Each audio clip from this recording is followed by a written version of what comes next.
our next session, and most of the time people call a post-lunch session as a graveyard session. There is a reason for that, but I can assure you one thing is that when we are talking about keeping the customer first, it's not going to be a graveyard session because it's going to be filled with a lot of insights. That's a plan. But while we do that, if you're talking about keeping the customer first, then I would also request you all to come to the first row and take your seats. Come on. I mean, it's got to be a line. So all the ones who are seated behind, I see you all smiling. Please come forward and please grab your seats because, you know, the plan is to make it really interactive, and then we'll also have a Q&A round. I'll ensure that. I'm going to request all the ones who are seated behind, please come forward and take your seats. Thank you so much. Please do that. It'll be really fun. Okay, great. So it looks like we're all set. We're going to get the session started. And then what we're going to do now is I see the chairs are vacant over here because it's soon going to be filled up with our set of panelists. First up, let me please invite our session moderator. We have with us Mr. Sikander Ahmed, who's the country head voice in Virtual India, head contact centers, CHMB, Standard Chartered, Global Business Services Private Limited. So Sikander, I'm just going to request you to please take center seat. And joining him, may I also please invite Dhanraj Kamdar, Chief Executive Officer, Customer Services, Mercedes-Benz Central Staff. Please come on stage, sir. And up next, let me also please invite Archna Gupta, Group Head, Patient Experience, Birla Hospitals, India. May I further invite Harmeet, Kaur, Head Customer Engagement, D2H, DishTV. And finally, Priyam, Agarwal, Head Customer Insights, Novozymes. And ladies and gentlemen, as I had earlier mentioned, a post-lunch session, that's not a graveyard session. How do we find that out? With a round of applause from all of you. Bring that energy back again of all the amazing matar pulao that we had, all the yummy food and all the yummy insights that we shared with each other. But with that, let's get the session started and let me hand it over to Sikander. Over to you, sir. Thank you so much. Customer experience has become a top priority for companies across industries. Though most of them have a steep curve to climb, and as organizations enable digitally, there's a significant opportunity for them to get the customer experience goals aligned to their digital ambitions. We've got these esteemed panelists who are going to talk about how to strategies to keep the customers at the center of digital transformation. So I'm going to start with Harmeet first. How can companies digitize their most important customer experiences at the speed and at a scale in a consistent way with consistent resources to produce consistent results? Good afternoon, everyone. Yes, the session after lunch. Just a quick introduction about myself. I have been working with DishTV now for a decade. Before that, I have worked in the space of direct marketing with Gilby and with a host of clients from ITC Hotels to Avaya Global Connect to Benetton and various other firms and renowned brands. To take on the question, we're talking about customer experience on one end and digital transformation on the other end. When we talk about customer experience, it is about ensuring that moment of truth of a customer is delightful. And on the other end, there is a digital transformation, which is definitely, by the virtue of the word transformation, it means it is evolving, it is progressive. When we put these two pieces together, that's really when we talk about saying how does a customer evolve digitally. Some companies that we feel are truly digitally evolved, the likes of Amazon, Nike, Uber, a whole lot of them.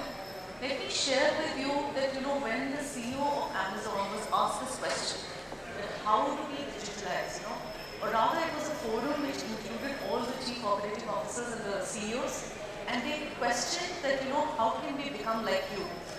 The answer that was shared was that I don't really know. Yeah? Why doesn't he know? He said because if you are an organization that believes truly in customer, truly in the ethos of knowing what the customer wants and delivering that, you will naturally become digital.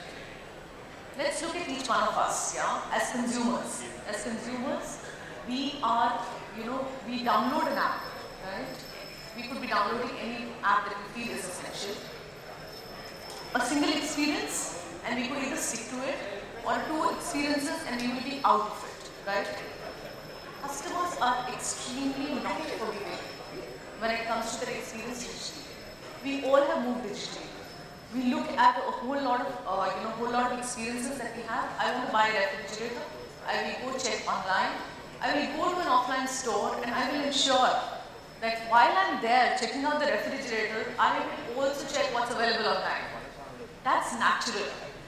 So there is really a very, very thin margin now, a very, very diminishing line between online and offline. We are in the space of pure marketing, and that marketing is digital marketing. Talking about digital transformation piece, which is the critical question that was asked, let me share an example of the chatbot that we've done at D2H. It's called Dia. With the onset of pandemic, obviously everything was shut down. One day we were all sent home and said we need to work from home. However, my customers who suddenly started watching a whole lot of television by being at home needed D2H. Every day we get 1 lakh customers calling up at the call center, calling us out, and suddenly the call centers are shut. What it required was an innovation. Like one says, in necessity there is innovation. And we brought out this product called Dia. We named it Dia. It was a D2H intelligence system, right? Intelligent assistant, that's what DIA is. But for us, Dia was hope. In a matter of less than 21 days, 3 weeks, we turned it around and it was live. I will share the process with you on how it was made live because it talks about how do you do it fast, how do you do it quick, and how do you ensure that you reach out to the customer and make it happen. We pulled out all issues of the customers, the Pareto principle, the 80-20, picked up the 80% of volume of the 20% issues that we were getting, quickly made them into customer journeys, customer flows that we felt could address customer issues, and put them out as customer journeys on the chatbot here. And it was delivered.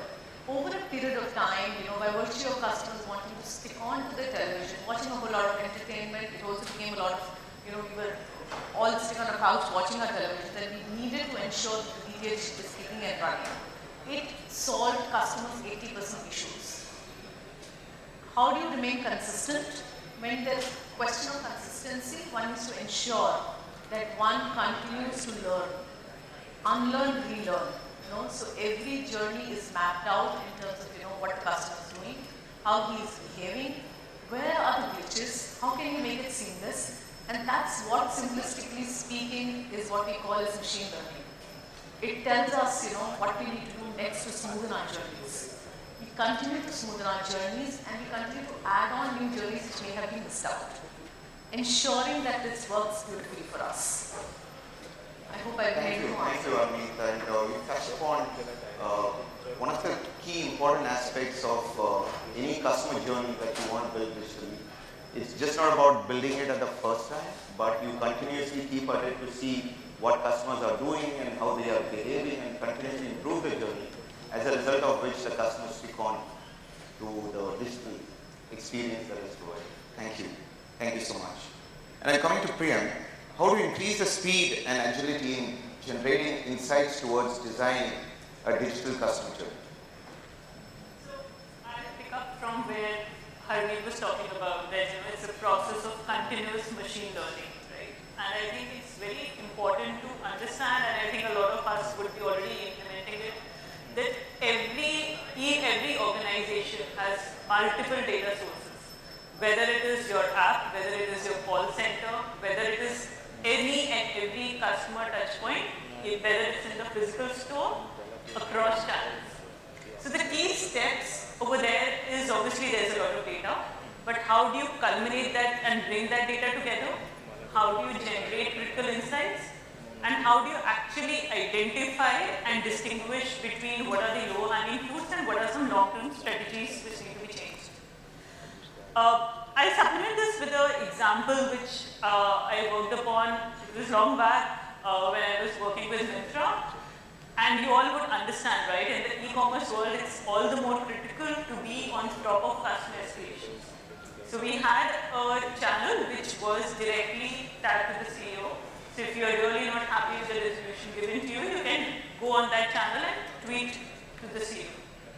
Now what we did at the back end was there was a task force created who actually analyzed, gathered together the customers' complaints who were going on the CEO, identified and assessed the customer journey for the person who has raised a complaint, and then every week there was a joint meeting which had right from the CEO to all the heads of different departments and the ground team together in a room. And the purpose was first to identify that what went wrong and why did the customer had to actually go to the CEO, and secondly, how can you fix that? Which was obviously two key pieces. One is low-hanging fruits and second is a long-term strategy.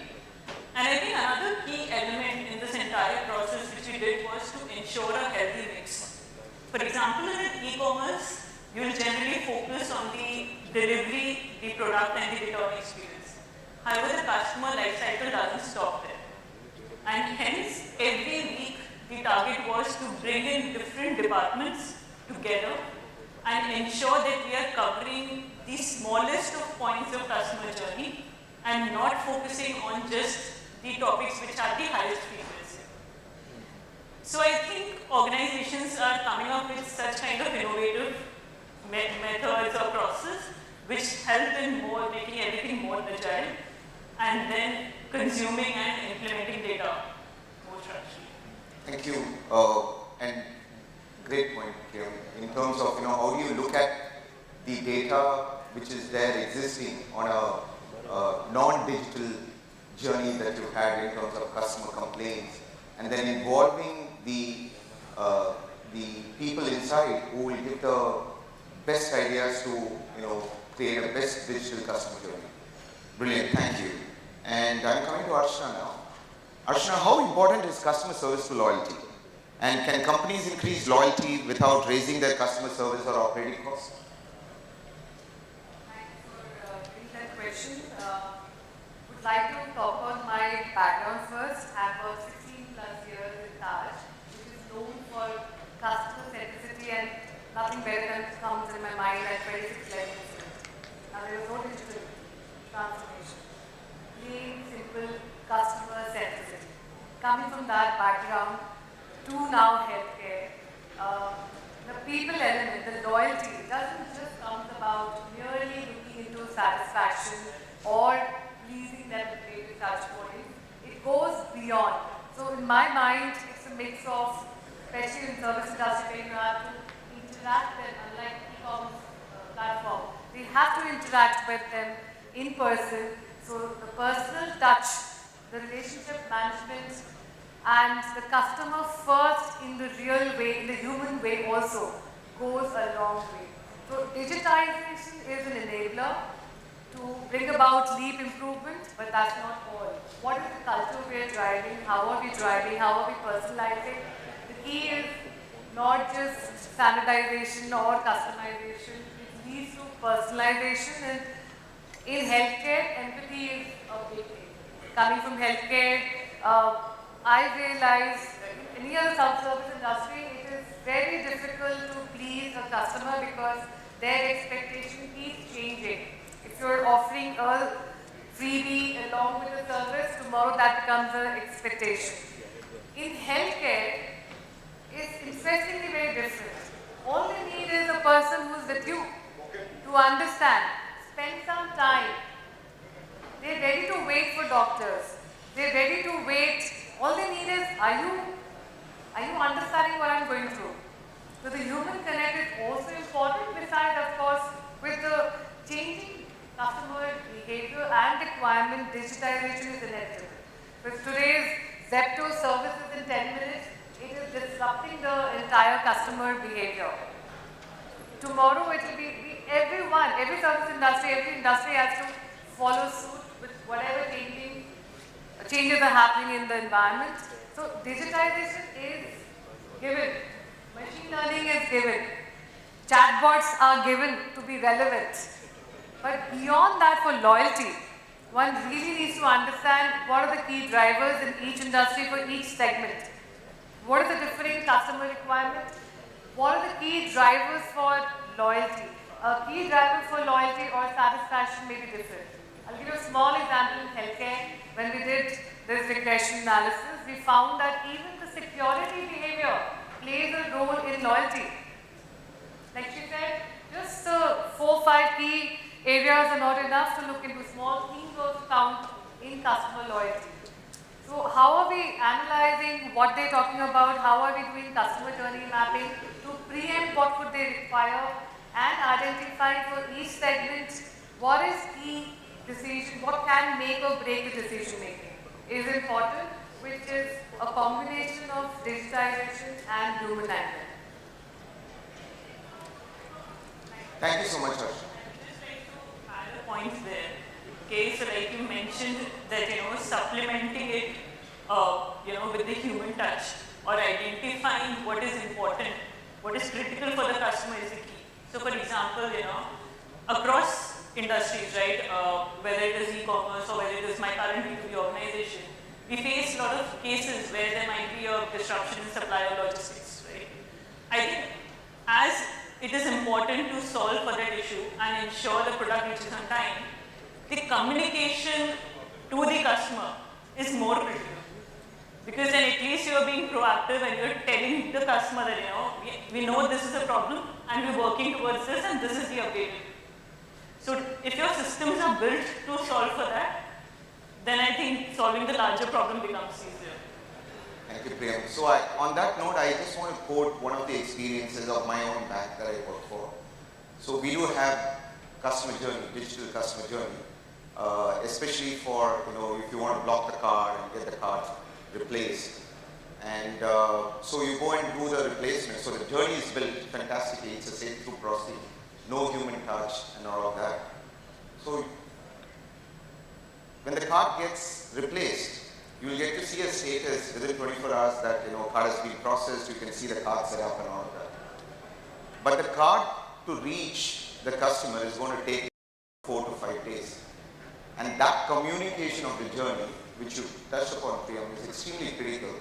And that's where digital, when you build a journey which is not closed-looped end-to-end, and if we are not communicating with the customer, then it becomes an interaction through an email or through a chat or to your contact center, etc. etc. The customer is asking, curious, okay, I can see the card being set up, but it's not there for you. So that's something we are working on, and it resonates with me of, how if you really don't see through and think through about building an end-to-end journey, and more importantly, keeping the customer communicated about what you're doing at every step, which is what Amazon does extremely well, and you spoke about it. So, great examples. Thank you so much. And now I'm going back to Dhanraj. Dhanraj, the question to you that I have is, what are some of the actions that organizations can take in making the digital content relevant for better customer engagement and experience? Thank you. Just a quick introduction of me. I am Dhanraj. I am in the luxury car industry for nearly 20 years. And the brands that I have dealt with and worked with is Toyota, Lexus, Mercedes-Benz and Audi. When we talk about the digital experience of the customer, I would feel that we, being human in the digital world, need to build a digital world for human. And in this scenario, I would suggest not an action, but a strategy forming that will definitely help all of us to make a sustainable customer digital platform to enhance the customer's experience and engagement also. So here I would like to introduce the strategy named as FORCE. We don't want to force our customers. It is basically an acronym of the strategy that I have suggested. The F stands for the feedback. Our digital platform should be welcoming enough to accept the feedback of the customers. Remember, our customers use our products more than we know. A customer drives his car daily. A housewife uses her washing machine daily. Our platform should be welcoming them to express their feedbacks, the challenges and the needs that they are facing. And this can be done by digital polls and surveys. Second strategy is O. O stands for offering the reasonable solutions. Once we get the feedback and challenges from the customer, it is our prime duty to offer a digital sustainable solution to customer, which the customer feels is going to be helpful for. R stands for recognizing and rewarding the customer himself. We all have heard about rewarding our employees, but why not rewarding and recognizing and reciprocating to our customers' needs? We can definitely reciprocate and recognize customers' contribution in giving feedback and brand by means of different ways. I'll just give an example of our automotive industry. When a customer buys a car worth 1 crore rupees or 1.5 crore rupees, we offer training to the customer's chauffeurs. That's how to operate this car. And once that training is over, we give a certificate to that chauffeur that this chauffeur of Mr. So-and-so is trained to drive such precious car. As a result, we started getting feedback calls from the customer that they themselves want to attend that training or they want to send their son or family member for such kind of training. R stands for rewards that I told you. C stands for customization and personalization. Personalization is nothing basically understanding the customer's needs, perceptions and preferences and designing a product and putting in front of customer that exactly customer says that that's what I want. I just read a survey from a very good survey agency, that was Boston Blue Holding. As per their survey, by the end of 2022, $800 billion will be spent by customers to just 15% of the companies which focus on the personalizations right. In digital world, this can be done by the chatbots, by the AI, by the stimulators. In our industry, we make the stimulators for the customers who want to customize this car. If he clicks, how the green color will look. If he clicks on the wheel, how the wheel will look. That can be offered to the customer, that makes him part of our journey. And last, E stands for education. Customer education is the basic platform to build a healthy customer relation. We should all give all the customers experience and the product experience to the customer on the platform where customer can easily access, like online manuals, how to do this, how this is done. And then we make a questionnaire of that data bank of those questionnaires and then create an FAQ session where people who have already raised the question, other people raise the question can easily find it. So these are basically the 5 elements which I would suggest that needs to be designed and understood for building a customer platform. Our customers are independent people. They need to be treated independently. They demand a personalized experience from the brands to know their perceptions and their choices and their needs.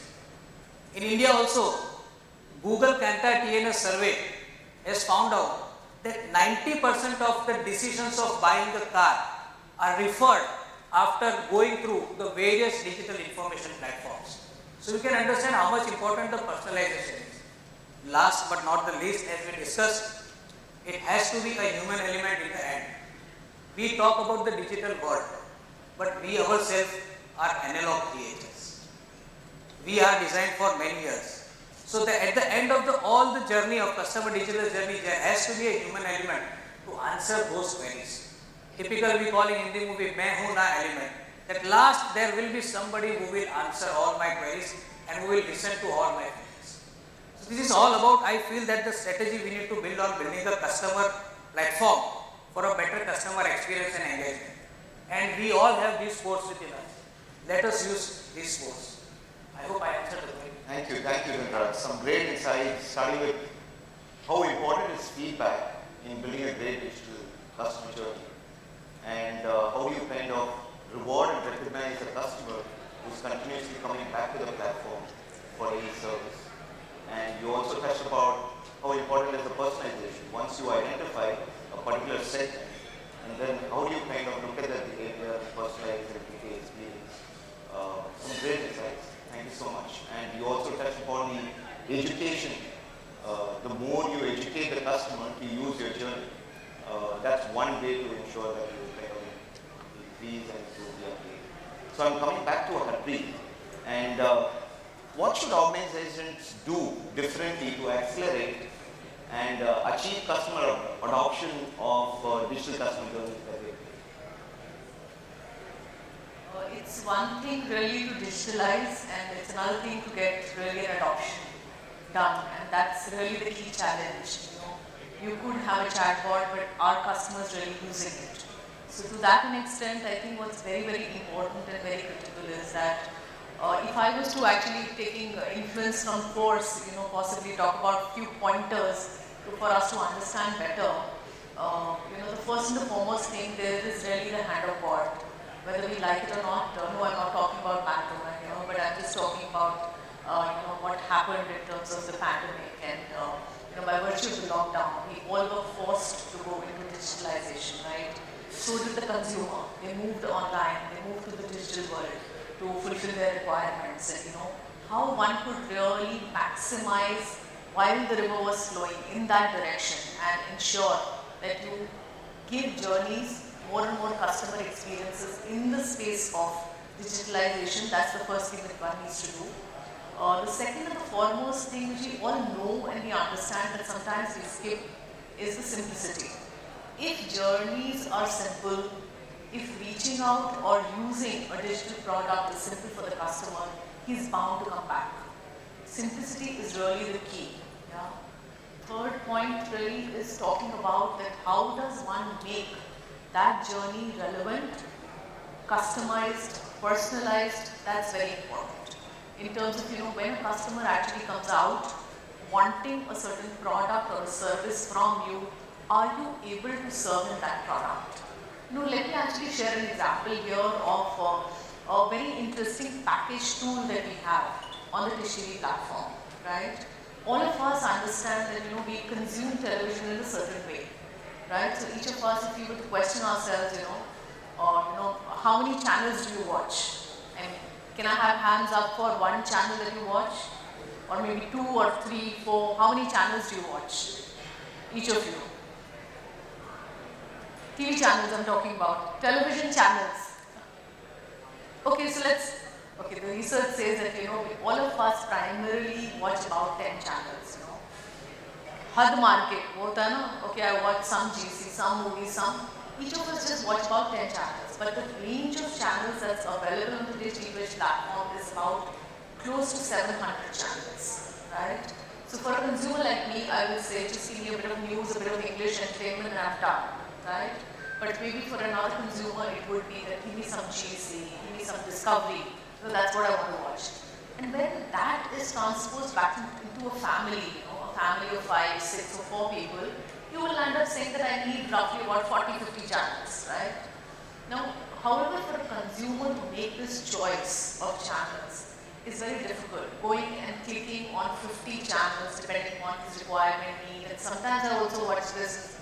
It's very difficult. So what we constituted was a package tool. What that does is that it understands the behavior of the customer, his geographic profile where he comes from, and recommends to the customer on what exactly do you want to consume, right? Also, some data coming from the channel consumption pattern, on knowing that, if it is a discovery, who should be watching it out. So transposing that data together into the package tool and creating a predictive space for the customer to say that here is the best suited package for you or the best plan for you is something that we actually enable digitally, be it on the app, on the web, wherever that he wants to go. And the beauty about the package was that if he was to shift his package and say, I don't want A, like I don't want a gold, but give me a platinum, then he will immediately see that if you move to a platinum, you will gain these channels, however you will lose these channels. Because the mix of the packaging is such that you may gain some and you lose some. And therefore a very transparent approach to the customer to understand what does he want to take. Imagine having this conversation with an agent. It is going to be a nightmare, saying, okay, I want channel 1, 2, 3, 4, 5, 6, 7, 8, and you go on and on and on and on. It's a very complex. However, if you do it digitally, it's going to come out very easily for you when you take what you like as a genre, what channels you like, and you create a package for yourself. Right? So that the customization, the relevance, how one actually tweaks it to create a proposition for a customer that is digitally more viable than human is very critical. That's the third thing. The fourth thing that we spoke about is really, while we do all of this, we keep it simple, we have made it very relevant, We've also gone with the tide and really brought it when you most need it, right? But sometimes the customer will need a nudge, right? That nudge of saying that, hello, this is available online, do you even know? The portion that you covered on education.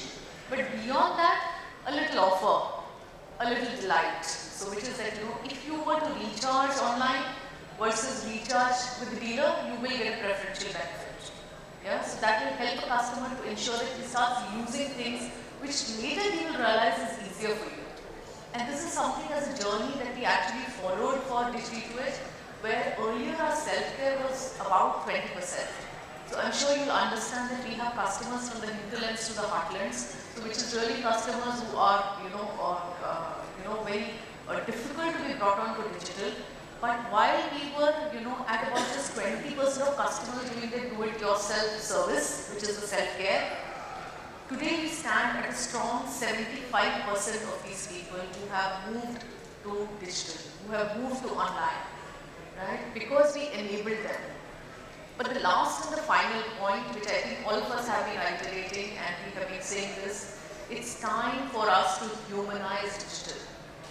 Which is that while I send my customer up there on the board, I let him do what he wants, but if he is stuck, I must connect him back to an agent.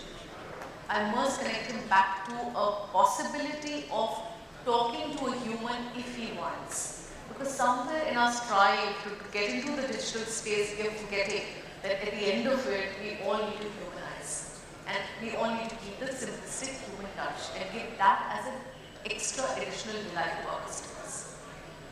Thank you, Ahmed. You kind of covered very important points, which is important in delivering great customer experience once again digitally. How do you keep it simple, simpler, faster, better? And how do you make it relevant? And how do you make it timely to the customer? And also a reward, and again, once again, what Dhanraj said, an education to the customer is extremely important. Now coming back to Priyam, how important is cultural organizational transformation in delivering a great customer digital? I guess you touched upon the backbone of implementing any digital, or rather, not just digital, any kind of process change. I'll answer that by quoting Peter Drucker here, who said that, culture eats strategy for breakfast. Which essentially means that, irrespective of whatever strategy you make, till the time you don't imbibe it in your culture. And that also stems from the fact that, employees are always our first customers. If we understand that and if we incorporate that in any of a process change or a digital transformation, the entire process becomes very seamless. Let me share a very, very recent example which I implemented at Novozymes. So we launched an entire revamped NPS process. Digitally, we onboarded a new digital platform.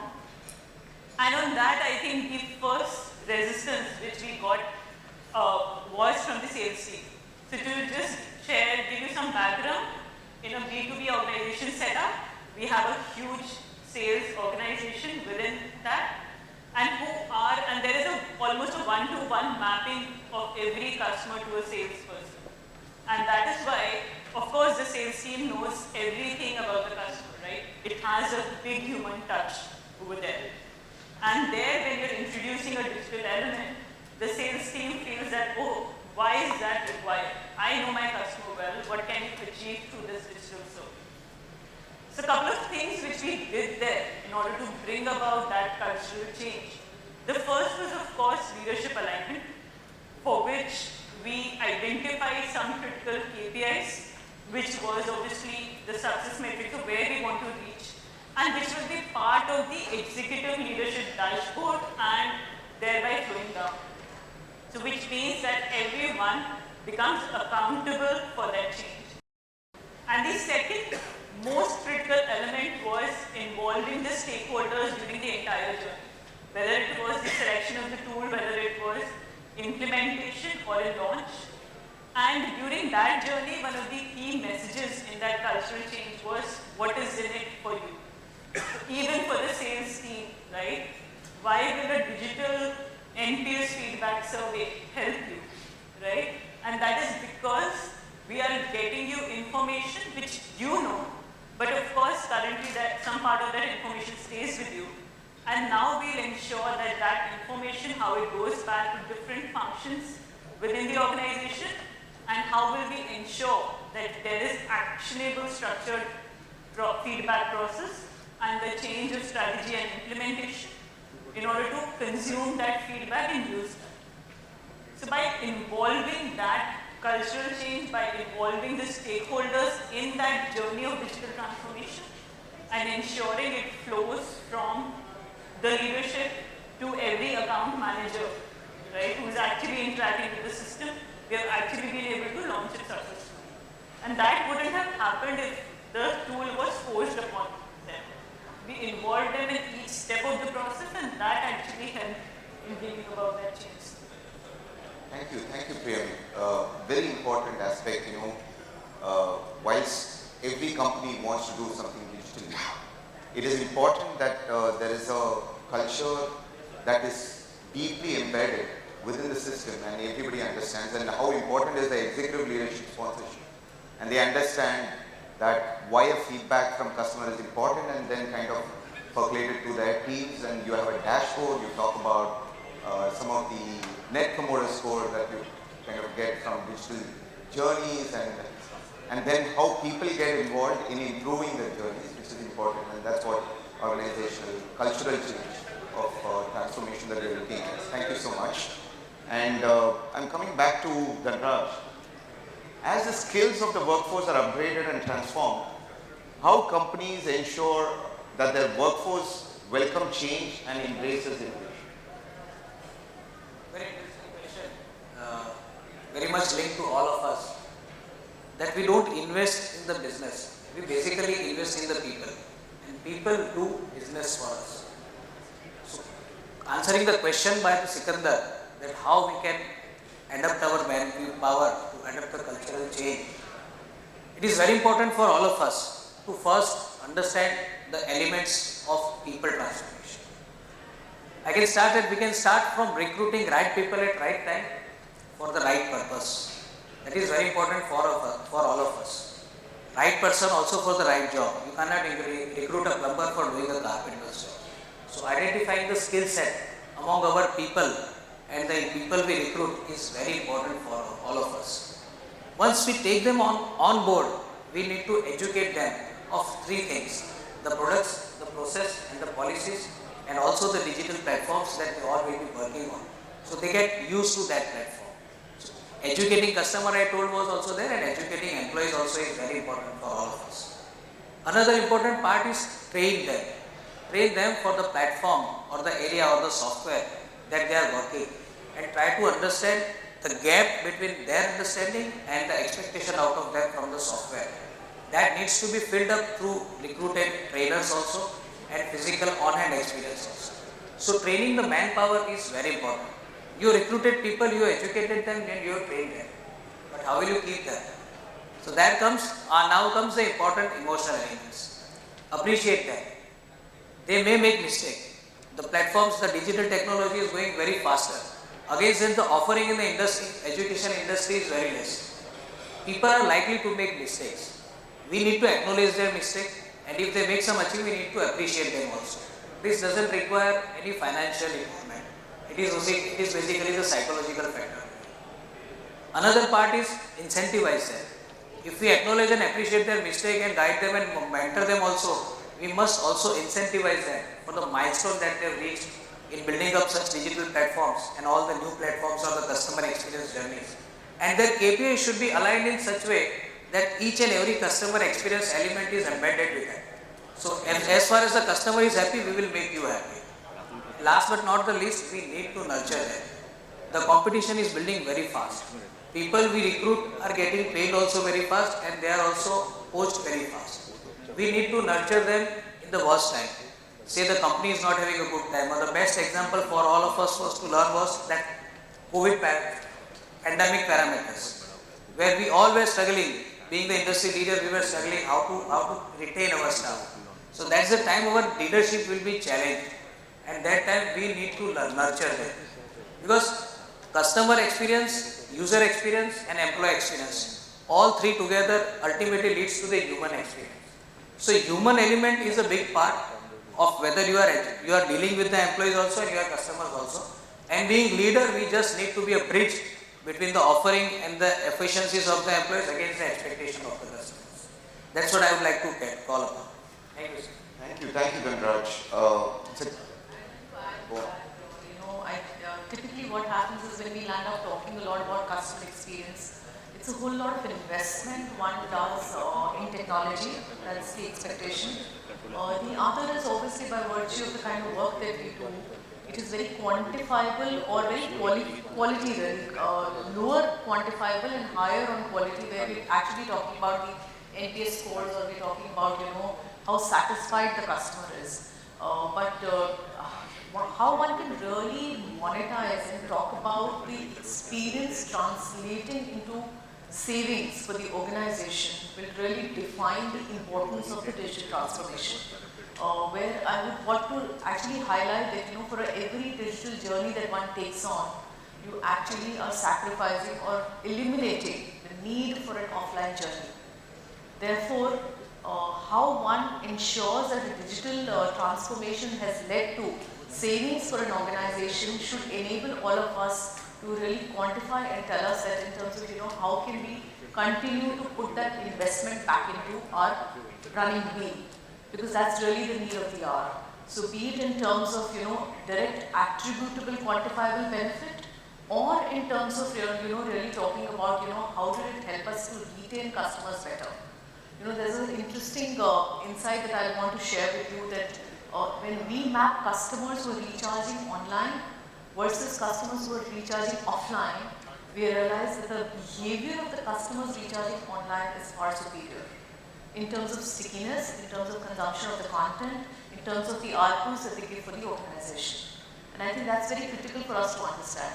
The other fear I think one feels about customer experiences that it possibly requires a whole lot of technology or investment into technology. But I would want to share an example here where I would want to talk about a simple colony service that we have, where a customer, if he wants to reach out to us, he just needs to give a missed call and we call him back. So at a convenient time, when we call him back at a time when possibly none of the agents are free and they're actually sitting idle. So it's really not an extra cost to the organization, but a good service that goes back to the customer. At his convenience, he gets a call back, and therefore, that's the other aspect. Because somewhere, when we have two tracks, one more around customer experience and the other more around technology. But merging the two together really to the customer need and ensuring we continue to move a step by step and involving all the employees and the customers to move towards the digital transformation is really what will take us forward here. I'd like to add on we introduce digitization, we tell our team quickly adopt this because it's going to make a change. And we have the best of solution in the market, but coming from healthcare where these digitization has begun in terms of patient centricity, clinical they have done a lot of innovation. When it comes to patient centricity, it has just begun, whether it's NPS, whether it is appointment booking, scheduling system, whether it is discharge tracking. Now, you may have a better solution in the market, but adoption means hand-holding to the users, to the employees. Is it employee friendly to be adopted? It needs to be customized to every department level. Citing an example of, say, appointment scheduling management. It may look very simple, but every specialty has their own scheduling of, a dentist will not be able to give 10:30 and 10:45 at the time slot. He may not know when the patient comes that he needs to invest another 10 minutes on the patient or 1 hour, only after. So that kind of customization, you can't have just a solution and adopt it. So one needs to really go deep into even the employee using it or the stakeholders using it to be able to give the end user. As a culture, culture is not just about leadership, sponsorship, but it is about what they really believe in. I mean, quoting from my Taj days, the customer or so-called guest was always in the center, to the extent if they are in a meeting and anybody gets a call, any guest calls that they have to step out and attend the guest first. You know, every small thing means culture setting. So how are they demonstrating? If they see, I'm just kind of quoting you some examples of demonstrating a culture, driving a culture. It's just not about reviews, what kind of parameters you're reviewing, because in healthcare I've been instituting this entire cultural change of looking into patients. So I'm trying to, tell you it's a bit by bit. You can't just cut, copy, paste. It has to be imbibed, starting with you, but how are you walking the talk? If you see a customer yourself, are you wheeling it yourself in case the stuff is not there? Are you showing the customers up first, practically to drive the culture of customer centricity? And digitization adoption also means hand-holding, rewarding, recognizing, going extra mile, and every small step that they take. Thank you, Archna.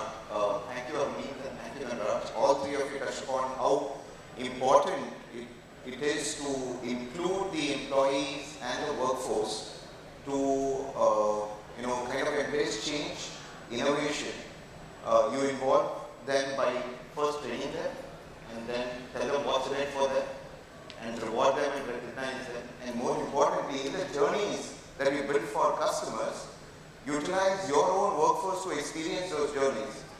Employees to the leadership, they should use it first and experience it so that you are able to build it. If we would travel to any other property, as an employee and stay, we would be treated as any other guest. There was just no distinction, and then we would be able to understand what a guest goes through and then give them a feedback, okay, this is where it is, or gaps over there. We were really treated, and that's how the journey was mapped by not just one or two auditors, but multiple stakeholders. Thank you, Archna.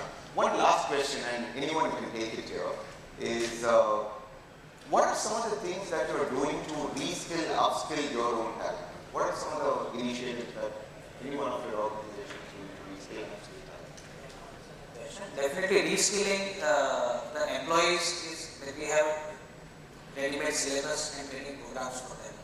But when it comes to our own people, we kind of take example of giving what Archna said is giving the customer experience to those employees also. It doesn't require, as I told you, it doesn't require any financial implication. I'll just give you an example from our industry. Many luxury car dealers are doing that. One of the outstanding employees who has contributed a little bit more in customer experience is himself given a customer experience. Just imagine a small car washer worth 15,000 rupees. To get some appreciation, what we do in our industry is we give him car for the entire day. We call it date with Mercedes-Benz. He is given a car. He can drive that car if he knows the driving. The boss has to decide if he is a good driver. Otherwise, he will be given a chauffeur also. Kilometer limit of 200 kilometers. He can take the car anywhere with his family. Full day with Mercedes-Benz. A date with Mark. That's what we call. So that actually tells customer and educates the employees that what kind of culture he is working in, what kind of the product he is dealing with. Because being a back-end employee, we hardly get a chance, as I told earlier, to know our product better than what the customer knows. So this gives them an example like what Archna said, treat them as a customer. So if you treat your employees well, definitely they will treat their customers also. Thank you, Dhanraj. I think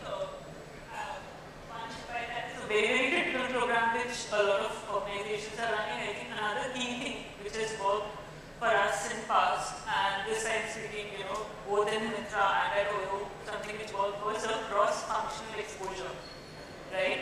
Where you move someone from a sales to an operation to a vendor management, and they actually understand the nuances of the other department, and they understand how one process impacts the other, and then how do you need to work together, how do you need to, what are the smaller changes you need to make in one interlinked process which is being managed by a completely different set of stakeholders, and how does it all come together for a customer experience.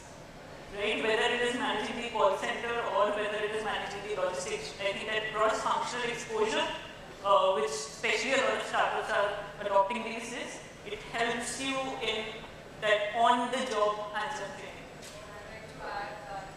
Cross-functional exposure, now upskilling or reskilling, it should be cross-industry exposure. No shamelessly learn from other industries. What they're doing, if Zepto is delivering 10 minutes, customer behavior change. They will expect from your industry. Absolutely, just copy them. That's how changes are happening. We can't be just looking at our own industry with a blinker on. Learn. Very true. So in banking, in our organizations, we keep saying that the competition is not the banks, actually. The competition is technology companies like Amazon and Apple who are walking away with, they're also opening their own wallets, and the customers more and more are glued to these apps and paying it out of their wallet than utilizing the bank facilities.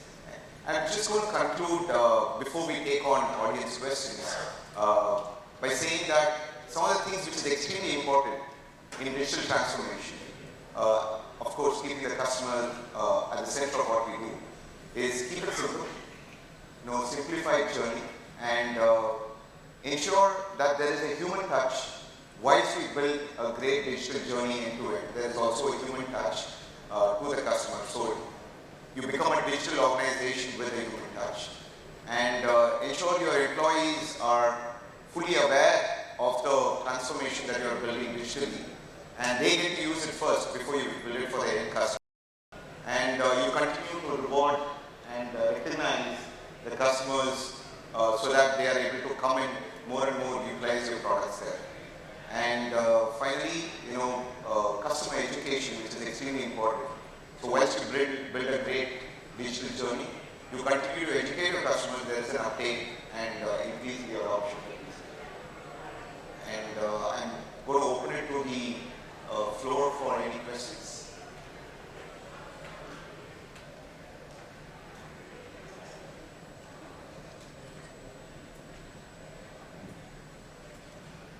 Hi, this is Archna here. I'm again from healthcare, so I'm with you. So the only thing we have learned is training, technology, digitalization. I think there is one thing we missed out. That is, every staff should be given an empowerment while delivering the service to the either it's a customer, it's a patient, or anyone. Because the empowerment makes the particular employee more as a brand ambassador for that particular organization. I think that is also a part of it, apart from all the good things that you have spoken. That's what I was thinking as a lead. Customer first, are they going to wait for hierarchy level decisions, or can they take a decision quickly on the spot and flow the customer? Exactly. Thank you. Follow me to the last slide. There is a system that even the receptionist is also given certain empowerment to satisfy certain needs of the customers. Yeah, in automobile industry I could not discuss, but we have empowerment level right from the service consultant to the service manager to certain amount. So you added it. Thank you so much. Thank you. And I would also talk about HBR, Harvard Business Review, had written an article which is very specific to contact center. It's called as CFEST Customer Service. So it very interesting article and a must-read one. So which you kind of embrace and you kind of completely revamp how do we hire certain profile and how do we train them. And it's a training of self-service, e-learning modules, digitalization, not in the classroom with the trainer, etc. So it talks about how contact centers have evolved from and why they should evolve from hiring an empathizer as a customer service profile to a controller. So to your point, when you hire a controller and if you don't give them the empowerment, they're just going to leave the organization. So you've got to empower the controller profiles so that as a result of which that they are able to take care of the customers. A must-read article for everybody who's looking at great customer experience.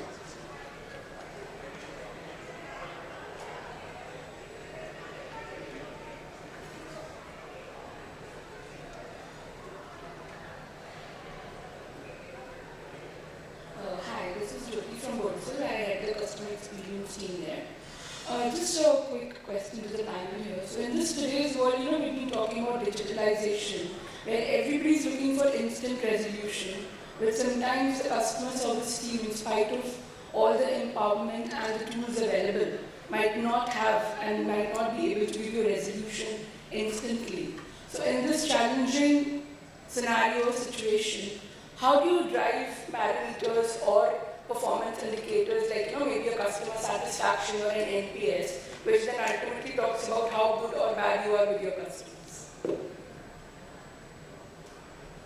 So let me try and answer that. I think there are two aspects to it. One from the customer side and second from the business side. While the customer in every scenario would want an instant favorable resolution, right? Something which appeals to them, something which is in line with what they want. Every time it may not make a business sense. And businesses always have to have a balance between cost and customer experience. Earlier, a lot of companies were spending a lot of money, and now companies have gone more cost conscious on their spend. And hence, what at the back end we try to do is the empowerment is to a certain extent, where there are predefined scenarios that in these cases, this is the kind of liberty and empowerment the front end team has, which may be in your offline stores or in the call center. However, there are certain cases where even the customers may have an unreasonable demand, maybe from a business perspective, and where they need to take a back seat and maybe go back to the drawing board to figure out that what is an alternate best possible solution which can be given. And in such cases, how do you measure that? I think that will become a mix, that your KPIs for your front-end teams also have to have that human element to understand that what is solvable in real time and what is not. And I think while that's easier said than done, but maintaining the balance between the two is difficult.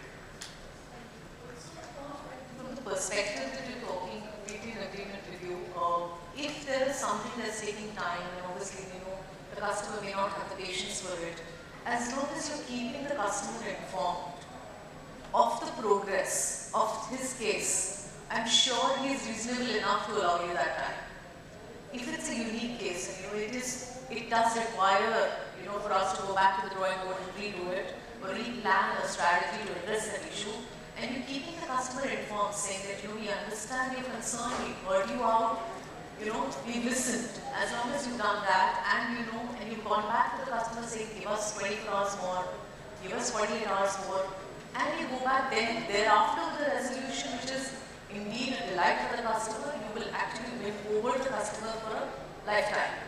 Versus, so every issue, every complaint is actually an opportunity to be turned around into creating customer loyalty forever.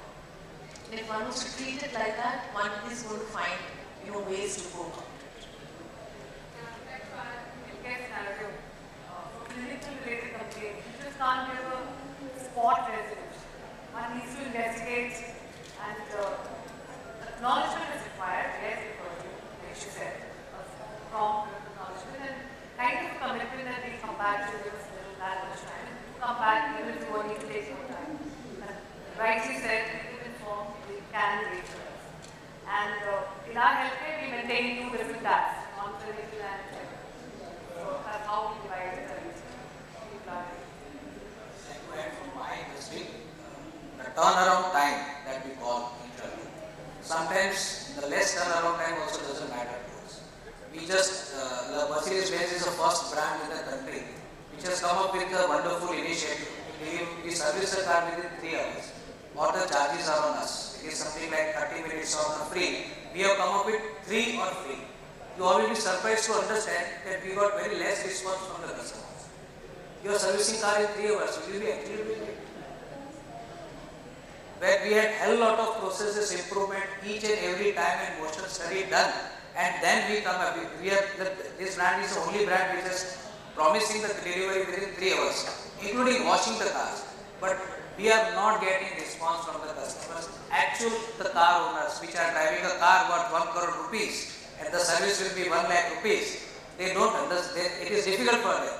You are giving in 3 hours, that means you are not doing proper. So this is also the other side of story, like I said. Similar to Zomato saying, I will also deliver 10 minutes.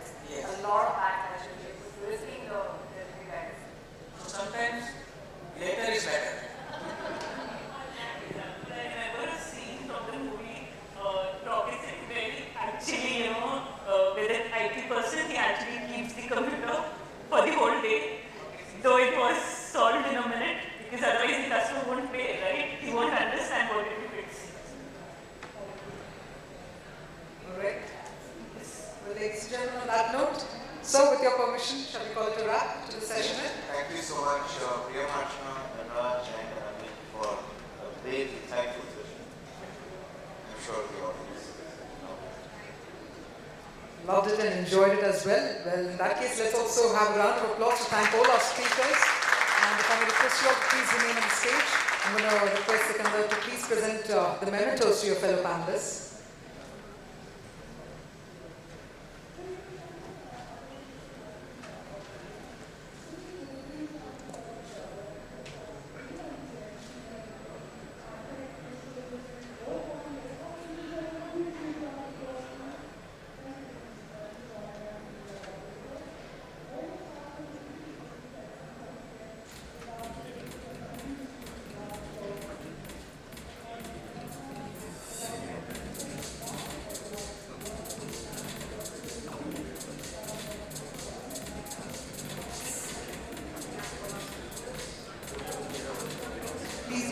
So that we can also move forward to our next track, our next session rather. So I'm going to request you all to please be seated.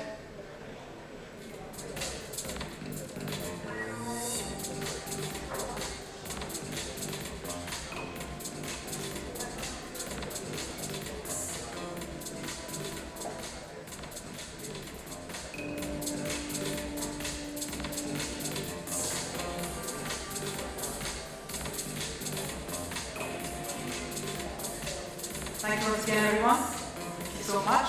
Ladies and gentlemen, with that, we're about to get our next panel discussion started around the era of return on experience. What we're going to do is take about 2-3 minutes, so stay with us. It's not a break. We're going to quickly mic up our panelists. I'm going to request all our panelists to please step forward near the stage area so that we can get you all mic'd up and we get the next session started. Please take a note that this is track A, the era of return on experience is taking place over here. And track B, that is captivate customers in the experience economy, that session is taking place in the adjacent hall. So give us about 2-3 minutes and we'll get the next session started.